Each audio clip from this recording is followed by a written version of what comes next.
Good morning dear students. आज बहुत ही important topic मैं आपके लिए लेके आया हूँ बेटा। वो है आपका क्लास 10th का मैथ का paper. Class 10th maths paper बेटा, हर एक बच्चे को ये पता होना चाहिए कि मेरा पेपर कितने नंबर का आएगा और मुझे उस पेपर को अगर क्वालिफाई करना है तो मुझे कितने मिनिमम मार्क्स चाहिए। तो आपको जैसे पता है कि जो आपका पेपर है मैथ्स का, उसमें टोटल मार्क्स आपके पास आएंगे 80। टोटल मार्क्स आपके पास आ गए 80, ठीक है। और पास होने के लिए बेटा आपको चाहिए 33%। ये क्राइटेरिया होता है बोर्ड का कि अगर आपने पेपर में पास करना है तो आपको 33% मार्क्स चाहिए। तो आओ देखते हैं कि 33% जो है वो कितना होता है। 33% ऑफ 80, अगर हम इसको कैलकुलेट करेंगे सो 33/100 इंटू 80, 0 0 कट गया आपका। सो ये आपके पास आएगा 8 3 26/10। तो ये आ जाएगा 26.4। यानी कि अप्रॉक्सीमेटली आपको कितने मार्क्स चाहिए? 26 मार्क्स चाहिए आपको पेपर को पास करने के लिए। अब ये तो पता चल गया आपको कि आपको पास होने के लिए सिर्फ 26 मार्क्स चाहिए। आइए अब देखते हैं कि आपका पेपर जो है वो कैसा आता है। सबसे पहले मैं आपको बात बता दूं कि जो आपका पूरा पेपर जो है वो 4 सेक्शन में डिवाइड होगा। 4 सेक्शन होंगे उसमें बेटा। यानी कि आपको होगा section A, section B, section C और सेक्शन डी। तो आइए देखते हैं कि सेक्शन ए में आपके पास क्या क्या होगा, सेक्शन बी में कौन से क्वेश्चन होंगे, सेक्शन सी में कौन से क्वेश्चन होंगे और सेक्शन डी में कौन से क्वेश्चन होंगे। सबसे पहले हम बात करते हैं सेक्शन ए की। अगर मैं बात करूं बेटा सेक्शन ए की, तो इसमें आपके पास आते हैं क्वेश्चंस मल्टीपल चॉइस क्वेश्चन। जो पहला क्वेश्चन होगा आपका वो होगा multiple choice questions. Multiple choice question, ठीक है। और इसमें सेक्शन ए में आपके पास क्वेश्चन होंगे question number 1 to question number 20। 1 से लेकर 20 तक जो क्वेश्चंस हैं वो आपको सेक्शन ए में दिखेंगे। अब देखो इसमें क्या होता है बेटा कि क्वेश्चन नंबर 1 टू 11, 1 से जो 11 क्वेश्चन आएंगे वो आपको आएंगे MCQ टाइप के। MCQ multiple choice questions. MCQ में क्या होता है कि जैसे मैं आपको एग्जांपल देता हूँ कि आपको आ गया ये वाला क्वेश्चन आ गया, even prime number is. Even prime number is, नीचे आपको 4 ऑप्शन दे दिए। पहले में दे दिया ऑप्शन 4, दूसरे में ऑप्शन दे दिया 6, तीसरे में ऑप्शन दे दिया आपको 12 और चौथे में ऑप्शन दे दिया आपको 2। तो बेटा इन 4 में से कोई एक को आपने टिक करना है। जो भी इसका राइट आंसर होगा उसको आपने टिक कर देना है। तो इस केस में, इस क्वेश्चन के केस में राइट आंसर इज 2। तो मेरा आंसर कितना हो जाएगा? So D part is correct and 2 is the right answer. ऐसे वाले क्वेश्चन आपको कितने मिलेंगे? 11, 1 से लेकर 11 तक आपको इस टाइप के क्वेश्चन मिलेंगे। MCQ टाइप के क्वेश्चन आपको मिल जाएंगे।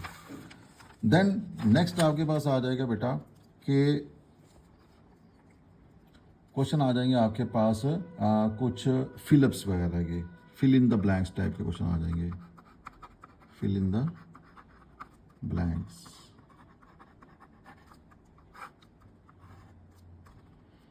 पीछे कुछ भी लिखा होगा, ठीक है। जैसे मान लीजिए आपको ये क्वेश्चन आ गया, इस sine theta, sine square theta plus cos square theta is equal to, ऐसे डैश दे दिया गया आपने। तो इसका आंसर आपने खुद से बनना है कि sign square theta plus cos square theta की क्या वैल्यू होगी। कुछ इस तरह के क्वेश्चन हो सकते हैं बेटा। इसमें कुछ ट्रू फॉल्स टाइप के क्वेश्चंस भी आते हैं। आपको आगे लिखा होगा कि ट्रू है या फॉल्स है। जैसे मान लो आपके पास ये क्वेश्चन आ गया कि sine theta is equal to sine into theta. तो आगे आ गया ट्रू या फॉल्स। तो आपने बताना है इनमें से कि क्या ये ट्रू है या फॉल्स है, ठीक है बेटा। तो इस केस में आपका आंसर क्या रहेगा? फॉल्स, क्योंकि साइन थीटा को हम ऐसे कभी भी नहीं लिख सकते हैं। तो जो ऊपर वाले का आंसर है दैट इज़ द 1। सिमिलरली आपको ये वाले जो क्वेश्चन है ट्रू फॉल्स टाइप के क्वेश्चन है, ये आपके पास आ जाएंगे बेटा कोई 4 नंबर के। जो MCQ हैं ये आएंगे 11 नंबर के और ट्रू फॉल्स आ जाएंगे 4 मार्क्स के। देन नेक्स्ट आपके पास आ जाता है कुछ डेफिनेशंस वगैरह। डेफिनेशन के जो क्वेश्चंस आएंगे आपके पास, इसमें डेफिनेशन भी आ सकती है। इसमें आपको ये भी पूछा जा सकता है कि कोई आप फार्मूला लिखिए, या आपको कोई कैलकुलेशन भी आ सकती है, कोई छोटी मोटी कैलकुलेशंस भी आपसे पूछ सकते हैं वो। तो 11 और 4 15 नंबर तो ऊपर ही हो गए, ये सारा कुल मिला के आपको आएगा 5 नंबर का। इसमें हो सकता है कि 1 या 2 नंबर की कोई डेफिनेशन आ जाए, तो डेफिनेशन में बड़ी सारी चीज़ें आ सकती हैं। जैसे पूछ लिया उसने डिफाइन क्वाड्रेटिक इक्वेशन, कि क्वाड्रेटिक इक्वेशन आपके पास क्या चीज़ है, इसको आप डिफाइन कीजिए, ठीक है। और भी बहुत सारे डेफिनेशंस हैं।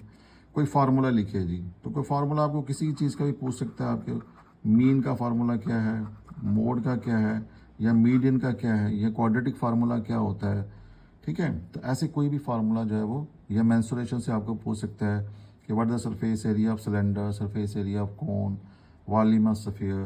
तो किसी किस्म का ऐसा फार्मूला आपको आ सकता है। दूसरा कैलकुलेशन में है, तो कैलकुलेशन में वो कोई वैल्यू पूछ सकता है। जैसे ट्रिग्नोमेट्री में आपने ट्रिग्नोमेट्रिक टेबल में वैल्यूज़ होती हैं। जैसे मान लीजिए उसने पूछ लिया कि साइन 30 है, तो साइन 30 की क्या वैल्यू है, या साइन 60 की क्या वैल्यू है। तो इस तरीके के क्वेश्चंस भी आते हैं एग्ज़ाम में। तो ये आपके पास जो टोटल क्वेश्चंस हैं 11 MCQ के आएंगे, 4 आपके पास आ जाएंगे ट्रू फॉल्स या फिलिप्स वगैरह, और बाकी जो 5 हैं वो कोई डेफिनेशन, कोई फार्मूला, कोई कैलकुलेशन। तो इस तरीके से आपके पास जो सेक्शन ए है, सेक्शन ए आइए आपको पूरे 20 मार्क्स की दिस। देन आपके पास है सेक्शन बी। सेक्शन बी बेटा, सेक्शन बी में देखिए क्या क्या होता है। सेक्शन बी,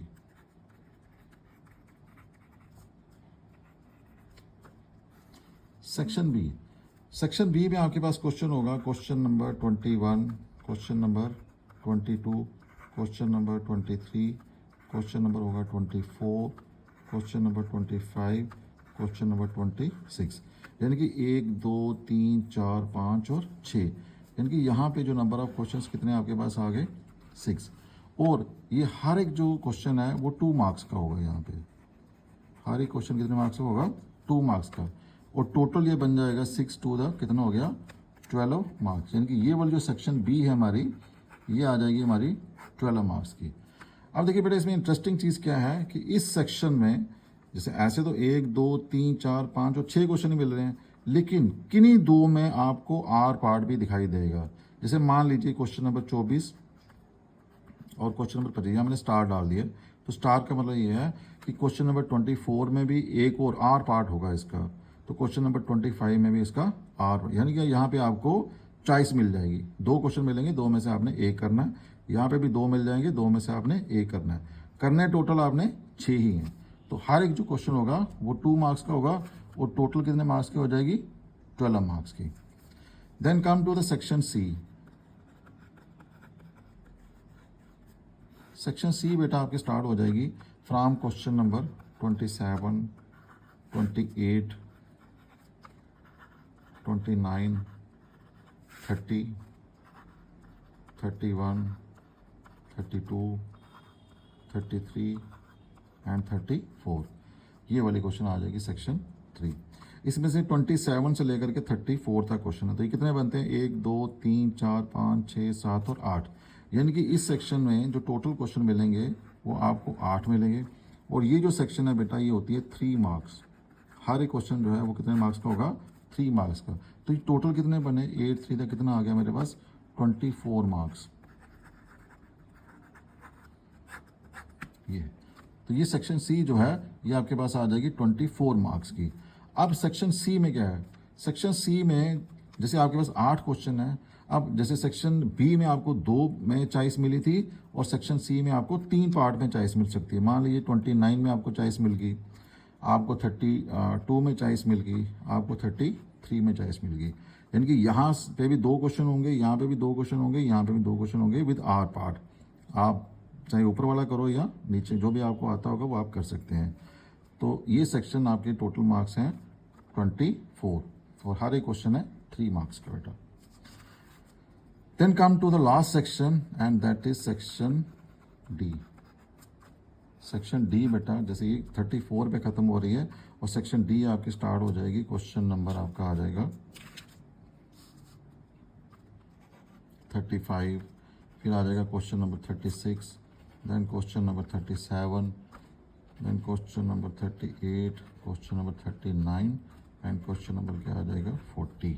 तो यहाँ पे देखिए आप, यहाँ पे कितने क्वेश्चन बन रहे हैं, 1 2 3 4 5 और 6। तो 6 क्वेश्चन बन गए। अब ये है 4 मार्क्स, हर एक क्वेश्चन जो है वो कितने नंबर का होगा, 4 मार्क्स का। तो मल्टीप्लाइड बाई 4 अगर हम करते हैं तो ये टोटल आपके पास बन रहा है 24 मार्क्स का। यानी कि ये भी सेक्शन सी भी 24 मार्क्स की थी और सेक्शन जो डी है ये भी कितने मार्क्स की आ गई है, 24 मार्क्स की आ गई है। अब बेटा यहाँ पे मज़ेदार बात ये है कि यहाँ पे आपको 4 क्वेश्चंस के अंदर चॉइस मिलेगी। आपको टोटल दिए हुए 6 क्वेश्चन, लेकिन आपको चॉइस मिलेगी 4 क्वेश्चन के अंदर। मान लो यहाँ पे आपको चॉइस मिल गई, यहाँ पे आपको चॉइस मिल गई, आपको यहाँ पे चॉइस मिल गई, आपको यहाँ पे चॉइस मिल गई। ठीक है, तो 35 में 2 पार्ट आ जाएंगे, आर पार्ट, इसमें भी आर पार्ट आएगा, इसमें भी आर पार्ट, इसमें भी आर पार्ट है। ठीक है, तो जो भी आपको अच्छा लगे, जो भी अच्छी तरीके से आता होगा वो आप यहाँ पे अटैम्प्ट कर सकते हो।